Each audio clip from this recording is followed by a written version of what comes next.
Hey, what's up everybody? Today, I've got a video for you for the Samsung Galaxy S7 Edge. This is something that we don't get to see on the channel that often, and that's a film screen protector, and this one just happens to be a wet install. Now with this protector, Armorsuit says that it has HD clarity, it's scratch proof, won't attract fingerprints, it's bubble free, installs quick and easy, it's got a perfect fit, it's self-healing, and to top things off, you've got a 30-day money-back guarantee along with a lifetime warranty. Inside the packaging, you'll find everything that you need for the install, and with that out of the way, let's start this review. Enan here from Udroid Mania, and we're installing this protector now, so let's get to it. We start by thoroughly shaking the spray solution. Before you begin spraying your phone, you're going to want to make sure that you've shut it off, and then you'll coat the entire screen with this solution. Make sure that the display is wet enough here so that when you install the protector, it slides a little. Now don't use the entire bottle because you're going to have to spray the protector itself, and you want to have a good amount for that as well. Before uploading this video, I've actually done a couple of wet installs prior to this, and I've learned that the more solution I used on this step, the better. Next, before removing the protector from the film, make sure that you've sprayed your fingertips. Once this is done, the last step before installing on the display is to spray the underside. You can use the cutouts here as a guide to know where to place the protector, and when you're satisfied with the position, grab your squeegee. When it comes to removing the liquid, I found that it's best to start from the center and then work your way out towards the edges in the top and bottom. And this I found to be somewhat of a slow process because the protector does slide. So from time to time, you're going to have to reposition to make sure that it's still lined up properly. Armorsuit does say that if you need to remove the protector, at this point you can. Just make sure that if you do, you've got that spray solution handy because you'll need to start the wet process again. At this point in the install, we've probably been working on this for about 5 minutes now.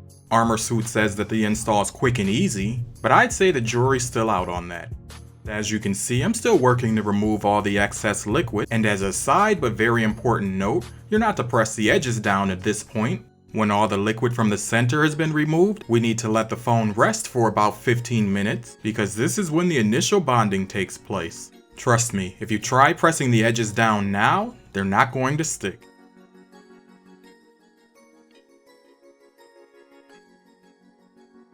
So after 15 minutes of resting, so much for quick, huh? I came back and began to work on the edges. When it comes to the curved edge, I found that taking my finger somewhat from the center of the display and moving down towards the edge helps to form the curve and seal the protector down. Here you're going to want to use a gentle motion and take your time. Remember, the protector hasn't sat the full amount of time for drying, and right now, you probably don't want to slide it. In terms of this install being bubble free, I can say that I think that may be the case, but of course time will tell. After all, Armorsuit does say that after a few days, any remaining bubbles should begin to work their way out, but of course, I'll keep you guys posted on what happens there. Coming back to the claim of a quick and easy install, I'll say right now it's definitely not quick. This is a multi-step process, as you can see, with a couple of waiting periods in between. So this is something that you're definitely going to want to consider if you're thinking about this protector. And the main reason is because at this point your phone's still turned off, which means that you're not able to use it. 25 minutes later, I've finally completed the install process. And from what I can see, ignoring the streaks from the solution, I think that the install looks rather nice. The protector's a bit sticky right now, so I can't really judge how it's going to feel, but we'll do that later. In the meantime, at a minimum, we'll let the protector dry overnight, and then we'll come back and take a look at everything. Yeah, so if you're going for the Armorsuit, make sure that you've got the time for the install before you start the process. And with that, I'm going to let the phone continue to dry, and when we come back, we'll finish the review. Yeah, so my plan was to come back and show you guys this the next day, but in reality, it's been over a week. In any case, today will have to be just as good as any other day. I've gone ahead and already cleaned up the display, as well as put out a couple of cases so we can see how the protector does. So let's have a look. Right away, after cleaning up the protector, you guys can see that it does have a pretty nice shine to it, meaning that it is streak-free. On closer examination, you can see here that the protector is nicely aligned. I do notice 1 or 2 dust particles underneath the protector. You can avoid this by properly checking the display before installing the protector. So when it comes to the $8 that I paid for this protector, in terms of value, I'm gonna say we're off to a good start. Being a film protector, one of the first things that I look at is touch sensitivity. And just like most film protectors, in terms of overall feeling in the hand, it's nothing like tempered glass. For swipe functionality on the keyboard, you may have heard that's an issue. I've been testing this over the course of the last week, and for me personally, it works just as I'd expect it to. I didn't have any issues here. After the Armorsuit passed all of my touch sensitivity tests, I moved on to look at case friendliness. I started with the UAG composite, and that's because that's one of the most popular cases that I always get questions about. If you have this case, then when it comes to finding a screen protector, there's no doubt you know what I'm talking about.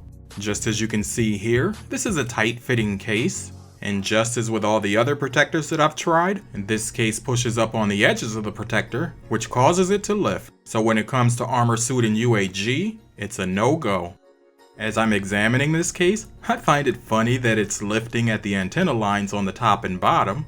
I'll see if I can smooth those back down and then we'll move on to the next case. So take note that the bubbles we see here are from the UAG case.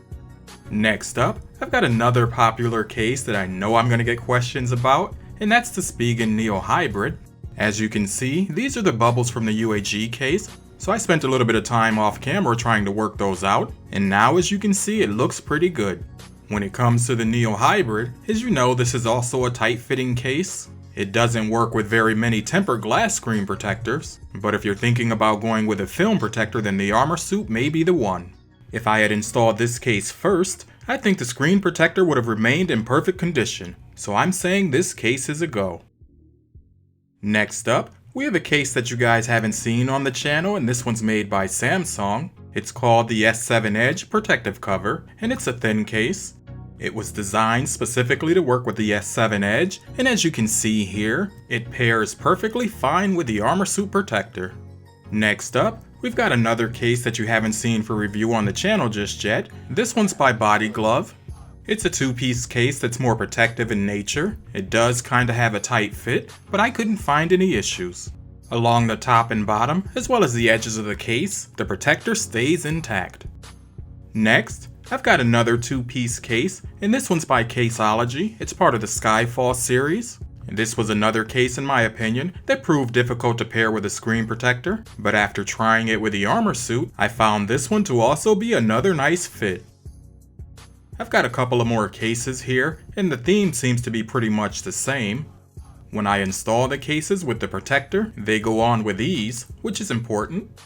And they're not pressing up against the protector, causing it to lift. And even though in today's video we're not going for the long-term install of these cases, we have been cycling through several, which is something that you're probably not going to do on a typical day. Each of these cases are made differently in terms of design, which means that they all have a different fit. For example, when it comes to the Subcase Unicorn Beetle, this has also been a case that's proved to be difficult to pair with a protector, but when it comes to this one, I can say that everything's working just fine. Yes, I know, and sure, this protector's not made from a glass, so you don't exactly get the same level of protection, but when it comes to simple scratches, Armorsuit says they have us covered. In part 2 of this video, I'll take a look at that and just see how durable the protector really is, after I've had a chance to use it for another 2 weeks or so. As far as today's review goes, if you've got the time and the patience to install this protector, for $8, I'm saying definitely give this one a go. As you've seen today, it doesn't impact your touch sensitivity, it's case friendly, it looks pretty good on your phone, as well as gives you some basic protection. I've got the link for this one down below if you're interested, so go and check it out. Okay, so there you guys have it. It took a while to get to this point, especially considering that this protector has a multi-step installation process, which happens to be one that some of us may not be able to live with. For this screen protector, it's recommended that you install it in the evening so that it can rest overnight when you're not going to need your phone. If you can make it past that, this protector does look pretty good installed on your phone. You'll have some minimal protection against scratches, it keeps those pesky fingerprints down, it's crystal clear, and from what I can see so far, most importantly, it's case friendly. Now I'll continue to look at this protector over the next 2 weeks, so make sure that you check back for that update. If you've enjoyed this video, now would be the time to go ahead and click that thumbs up button. And if you're new to the channel, subscribe for more content like this. As always, I'd like to thank you for watching, and I'll talk to you in my next one.